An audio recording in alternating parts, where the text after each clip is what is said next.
This is a panorama of my research site. Hello students, this is me at Biosphere 2, where I'm doing my STAR Summer Researcher position in Tucson, Arizona. So here we are at Biosphere 2, or B2 as we call it. You can see behind me, it's essentially a really big greenhouse with a lot of different biomes in it. So this pyramid right here is a rainforest, and then behind the rainforest it continues back that way, and there's an ocean and savanna and a few deserts. So my research isn't in any of the biomes. It's actually over here at this little plot, which is called the agrivoltaics plot. And we'll go down there in a second, but essentially what we're working with is testing around growing crops under solar panels. So now we're here under the solar panels, and the question is, can growing crops under solar panels both help the crops grow better and help the solar panels function more efficiently? And now I'll show you some more of the different research areas. Here we have the AV, or agrivoltaics garden, because it's under the solar panels.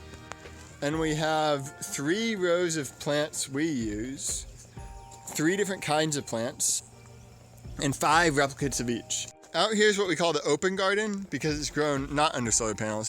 Now I'm going to show you 3 tools that I use for my research. And so the first one, it's called an infrared thermometer. You use it to measure heat. It works by reading the infrared light waves emitted by objects, which is the same as heat waves. You use it, you point it at something, it beeps, and it tells you the temperature. Next up is a hydrosense. It measures percent moisture in the soil. To use it, you stick this into the soil all the way up to here, press read, and it gives you a percentage. And the way it works is by sending electrical impulses from one end to the other, and depending on how much is received of the known scent amount, it can infer the amount of water in the soil that's conducting that electricity. This is called an erga. It measures a lot of things and connects to the LICOR, which I'll show now. So you take this little container, clamp it onto a leaf that's still connected to the plant, set the variables you'd like, such as temperature and CO2 level. As it's on the plant, the leaf continues to photosynthesize, and based on the changes in levels of CO2, for example, or water vapor, the LICOR can infer how much of different processes are going on in the plant. And so I oftentimes measure how much photosynthesis and measure how much transpiration is happening given certain conditions. This is the other component of the erga. It's the LICOR, and it's the main computer aspect. If you haven't watched The Big Lebowski, you should. Here's a keyboard, and that's a screen where you see all the measurements. So now you've seen both the research area and the tools, and it's all about answering that question of if growing crops under solar panels will help us use less water, keep the solar panels cool so they'll function more efficiently, and use land more efficiently. And so it has some really neat applications. My experience so far has been really fun.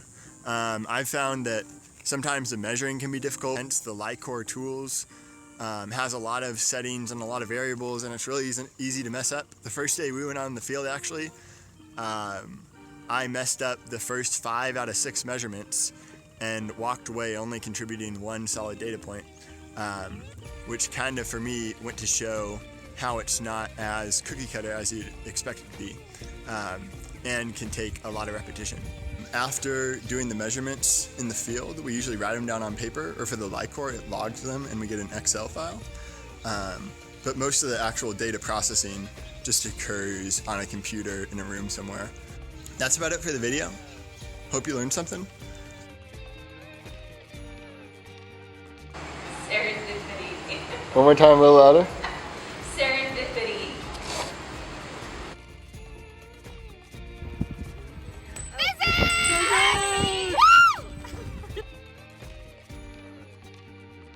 Danger of working in Tucson is the animals. Here we have a potentially harmless, I don't really know, tarantula. Another danger of working in Tucson during summer is it's always super hot, which is why I always have my water bottle handy. Right now, there's no water, so I gotta fill it up. This is one of my research partners, Evelyn. She's pretty cool. Nick is my roommate. Watch his video too. So now in the rainforest biome, the pyramid one that we saw from up top, and here it is. Now we're in the orchard biome, which is pretty small, and it's for growing fruit trees. And so in front of me there's a coffee tree, and behind me there's a fig and grapefruit tree. So behind me here is the aquaponic system, which along with agrivoltaics is another kind of agriculture thing. They grow fish and plants together so they can provide nutrients for each other. So behind me here is the ocean biome, where they did a lot of research around, I think, ocean acidification and the destruction of coral that goes along with that. So this is an even smaller biome.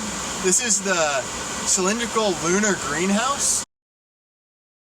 So a prototype for something that go into space and would use energy and water most efficiently to grow crops for astronauts to eat.